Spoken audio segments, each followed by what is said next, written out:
You were the first senator to object Yeah. to the votes. In 2024, will you certify the election results? Do you plan to object, or will you accept the results regardless of who wins the election? So, Kaitlan, I got to say, I think that's actually a ridiculous question. Yeah, damn right! It's a yes or no question, though. No, it's not. Let me explain why it's a ridiculous question. It's not a question. You've ever asked a Democrat that?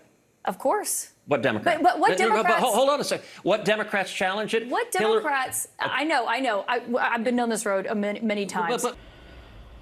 Well, shit.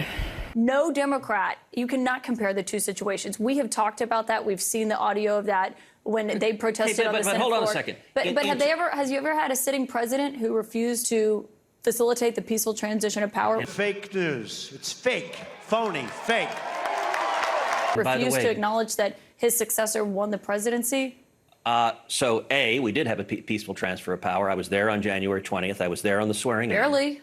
And what happened in 2016? Because I remember a guy named Joe Biden was vice president, and he went to the Senate floor and certified the votes. So do you want Am I wrong? So you're asking, will you promise no matter what to agree an election is illegitimate regardless of what happens? I think I'll pass. Okay, all right. And that would be an absurd thing to claim. Like, we have an entire election law system that people challenge elections. Elections get overturned. Voter fraud gets proven. That happens all the time. And the media engages in this weird game post-Donald Trump that you insist no voter fraud has ever existed. True that. True that. My question for you again, free and fair election, will you accept the results regardless of who wins? Look, if the Democrats win, I will accept the result, but I'm not going to ignore fraud regardless of what happens. Was there fraud in 2020? Of course there was fraud in 2020. No, there wasn't, and you still objected. Ladies and gentlemen, we have problems.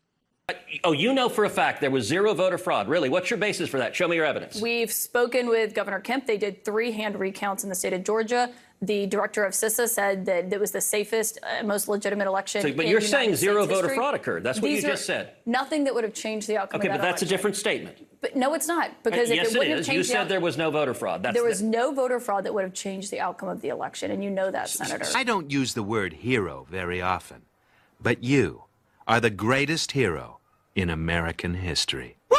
And what am I doing here? Soda!